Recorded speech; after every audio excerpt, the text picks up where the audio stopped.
This is Jose Merino, Editor-in-Chief of the Neurology family of journals. The Neurology podcast provides practical information to neurologists and other clinicians to help them provide better care for their patients. Thanks for listening and have a great week.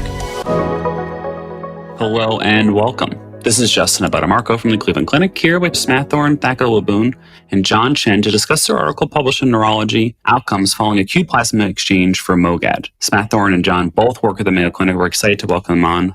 Hello, Justin. Great to be here.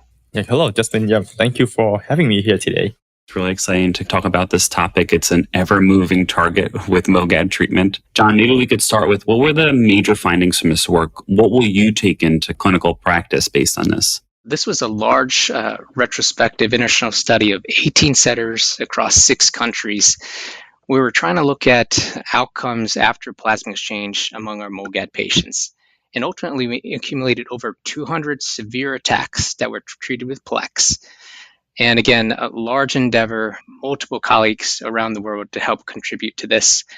And among these attacks, the most common were optic neuritis, transverse myelitis, and ADEM. And these attacks were very severe at the time of Plex. With optic neuritis, the median visual acuity was 2400, so worse than legally blind. With transverse myelitis, the EDSS was 4. And so again, these were severe attacks treated with Plex, and ultimately we want to know, how did Plex change the ultimate outcome? So I'm actually going to turn over to Smathorn to tell us what we found. So after plasma exchange, the results were very remarkable. 44% of patients made a full recovery, and over 90% had a significant improvement.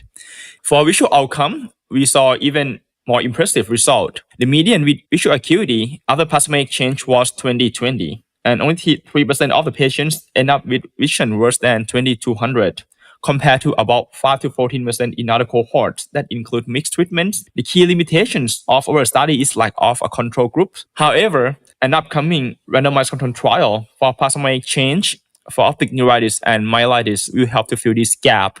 And finally, one key point that we will talk later in this podcast is timing. Time to plasma exchange was the only modifiable factor associated with recovery. So on the bottom line, I would say plasma exchange is great, but what even greater is early plasma exchange.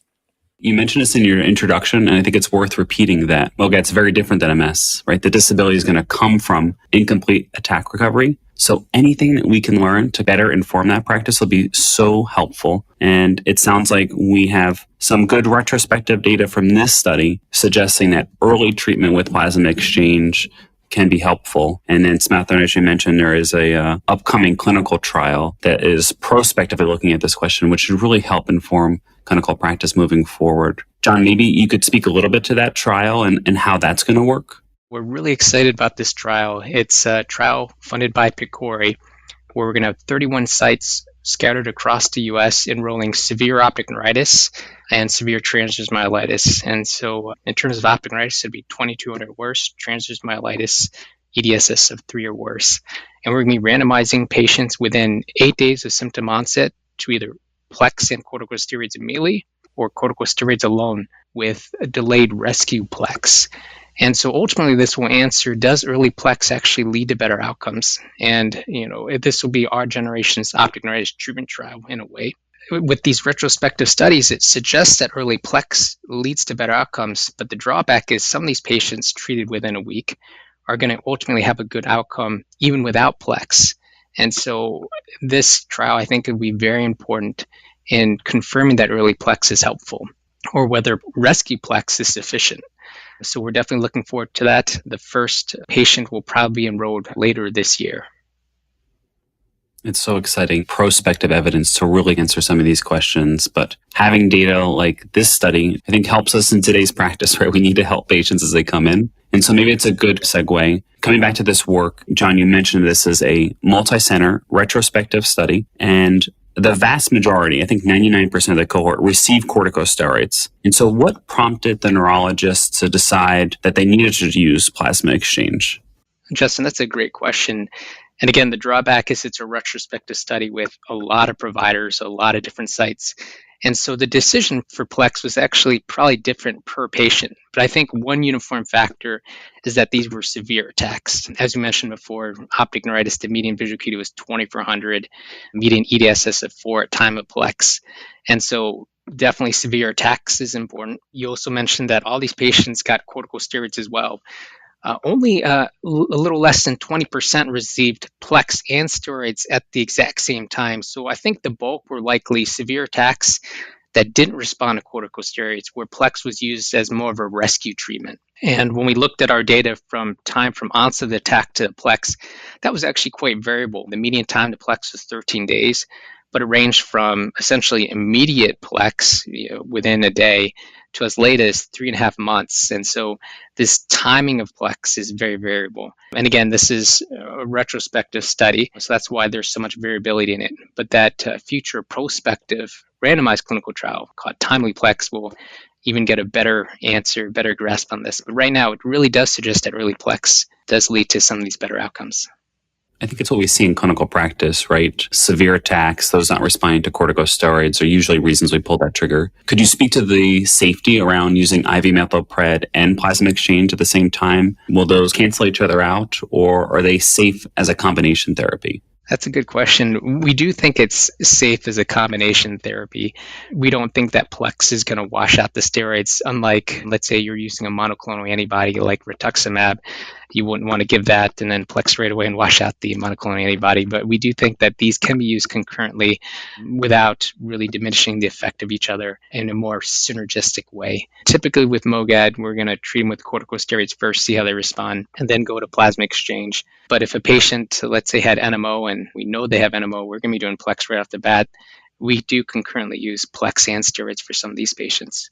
It's a really helpful practical point. I think we do the same thing in our practice. Smathorn, could you talk about the outcomes you saw following plasma exchange? I know you hinted at it at our first answer, but any other factors that were associated with better outcomes besides that early initiation of plasma exchange? Outcome after plasma exchange was very encouraging. After plasma exchange, 93% of patients improved significantly and 44% made a complete recovery. There were 3 factors associated with outcome in our study: time, age, and severity. Time to plasma exchange was the only modifiable factor.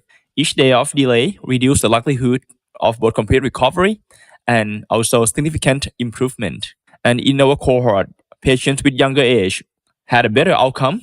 The time to treatment, I think we know that across neurological diseases. And in age, I think, is another factor we all think about. And maybe it's important to help counsel patients about their expected recovery, that, younger age, they have a little bit more plasticity. Yes, I agree. I mean, neuroplasticity is the things that we suspect why pediatric patients recover better. John, as we see this new class of medications emerging of the neonatal FC receptor inhibitors, and I think people will commonly refer to them as comparable to plasma exchange as they decrease circulating IgG autoantibodies. How do you think about that class, and how do you compare these two different therapies? I do think these neonatal FC receptor inhibitors are a really promising way to deplete these circulating IgG antibodies.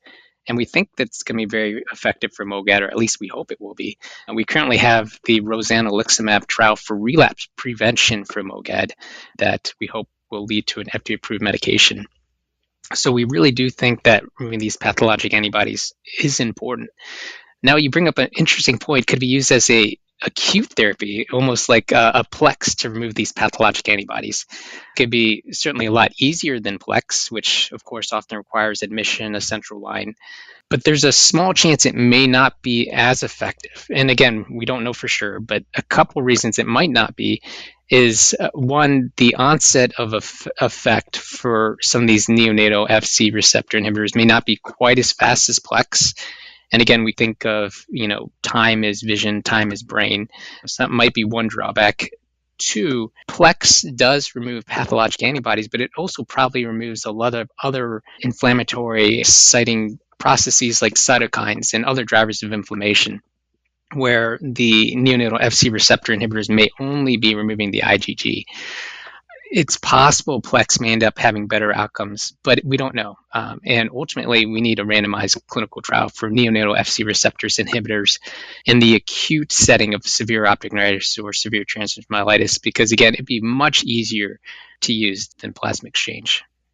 There are some definite limitations with plasma exchange. And you mentioned the admission, the line, and the line-associated complications. So it is an interesting idea, but I agree. at least theoretically, it feels like Plex may do a little more than just autoantibody removal. These other inflammatory markers and how important those pieces are, I think, is still yet to be determined. Another question that comes up, though, is how to approach that prednisone taper. I know the residents always like to ask that question because I think everyone has different practices. How do you and your team usually approach that in MOGAD? Steroid in MOGAD needs to be fast enough and long enough. So first, early initiation is important. Two independent multi-center studies from France and South Korea show that delayed steroids were associated with worse recovery in MOGAD optic neuritis. We have a recent publication from Australian MOGAD study group found that staying on at least 12.5 milligrams of prednisone for 3 months was associated with fewer subsequent relapses. But of course, long-term steroids come with side effects. For example, in pediatric populations, longer steroid use could affect the bone growth. In pediatrics, MOGAD, multi-center study from Italy, show that even a 5-week taper was associated with lower relapse rate. So for children, a shorter course may be enough and safer. Personally, I think we still need more data to individualize approach for each patient. Yeah, I think we definitely could use some better data. And I think you mentioned that we have some ongoing clinical trials, but some retrospective evidence that maybe a little longer prednisone taper could be helpful. I think we're still trying to figure that out. John, how do you approach that? Again, very individualized. Some patients, some experts will recommend steroids for 6 months, even longer. It's interesting. We've been actually shifting a little bit shorter, knowing that there's going to be a small percentage that will relapse. But again, if they relapse, we have access to really early corticosteroids. So right now, we've actually tapered our steroid taper down to 6 weeks. So again, much shorter than a lot of people. But again, we know that maybe 10% are going to relapse early, but we give them access to really early steroids. In fact, one thing we've been doing is prescribing oral prednisone whopping doses, the mega doses of 1,250 milligrams of prednisone, which we call pocket steroids. So in case they were to develop a relapse and can't get access to care to an infusion center, let's say they're off in some vacation and have no access to care and they develop the pain with eye movements, vision starts getting blurry, they can actually take those steroids right there and then. And we've been prospectively following patients with this treatment. And really, with these early steroids, we haven't seen any accumulation of deficits from these relapses. So that's certainly something that we've been offering, which allows us to pare back that longer prednisone taper in all patients, just because prednisone obviously has side effects. It is. It's such a challenging spot. You talked about it. And I think, Smathorn, your point about the pediatric population, right, where they're exquisitely sensitive in a really challenging period of life. And so how we think through this is really important. And maybe another point, John, when I'm listening to your answer is like having those clear lines of communications with patients so that they feel comfortable calling the office immediately when they're having those new neurological symptoms, because it does seem like really time to treatment, and MOGAD especially, may be really, really important. He brought up another interesting point here. MOGAD is different than AQP4 and MOSD or multiple sclerosis, where those patients are going to have a relapsing phenomenology, where it seems like almost 40, maybe 50% of MOGAD patients can be monophasic. How do we think about long-term treatment in this population, outside of the acute attack? I think this is very important questions because the thought process here in MOGAD is a little bit different from aquaporin 4 positive NMOSD, where in aquaporin 4 positive NMOSD relapse are frequent, severe, and often leave lasting disability. For MOGAD, I consider two things in my practice. So first, what is the chance of having another attack, which is 40 to 50%, like we mentioned? And second, if relapse happens, will patient recover or patient will be left with serious disability? So since only about half of patients had relapsed, treating everyone long-term, we would over-suppressing immune system in the other 50%. And look at the long-term outcome. Median EDSS after attack usually around 1 to 2.5, and only 25 to 40% has EDSS more of 3 or more. For visual outcome, around 90% still maintain visual acuity of 20/40 or better, which is the level needed for driving after an attack. So in most cases, I do not go beyond a careful steroid taper. Most patients recover well, but there are some expectations. If someone presents with a very severe attack, like needing mechanical ventilations or left legally blind in one eye, I will be more aggressive in this setting. And so anyway, I think it is about the balance. We don't want to overtreat the patients, but we don't want to miss the chance to prevent severe disability in high-risk cases as well. Yeah, I do something very similar to Smathorn. Again, if you only have 50% of patients who are going to relapse and we give them very early corticosteroids and they get back to their baseline within a day, you don't want to overtreat 50% of the MOGAD population. So if they have just a single attack, we're typically observing, unless of course they had severe disability from that attack, and then we can't afford any more disability. So we typically observe, but if they do need chronic immunotherapy, we currently don't have any FDA-approved medications for it. So we've got some options based on retrospective studies, and we think that maintenance IVIG monthly or sub-Q IG weekly are quite effective in MOGAD. Tocilizumab, the IL-6 inhibitor, is also very promising. Some of the other more traditional medications that we've used for NMO in the past, like rituximab, mycophenolate, azathioprine, probably do lead to some reductions in relapses, but they're not quite as effective for NMO. So there's been a little bit of a shift toward more the IVIG, sub-QIG, tocilizumab. And of course, we've got 2 randomized clinical trials that are ongoing right now. So if any patient has relapsing disease, definitely look for the closest site. And that's the rozanoliximab, the FC receptor inhibitor, and satralizumab, another IL-6 inhibitor. And so any relapsing patients with MOGAD, trying to get these patients into these clinical trials is very important. They get monitored incredibly well, have access to early treatments if they were to relapse. And ultimately, we need better evidence for these medications so we can have FDA-approved treatments for MOGAD, very similar to what we have for NMOSD. I love that nice message of hope. I think you guys gave some really practical advice, though, around how to treat patients today. And then we have some hope right around the corner. With that, I just want to say thank you. We're excited to have you back on to discuss more data as it comes out and to keep neurologists informed in this ever-moving target. But John and Smathorn, thanks again. Please check out the article in Neurology, Outcomes Following Acute Plasma Exchange for MOGAD. Thanks, Justin. Thank you very much. This is Stacey Clardy, your podcast editor. If you've enjoyed the podcast, please take a few moments to subscribe, rate, and review the Neurology podcast through Apple Podcasts, Google Podcasts, Spotify, or wherever you listen. And remember, you can always head to neurology.org/podcast for our full list of past episodes, or you can also search by keyword in your podcast app for any neurology-specific topics you want to learn about.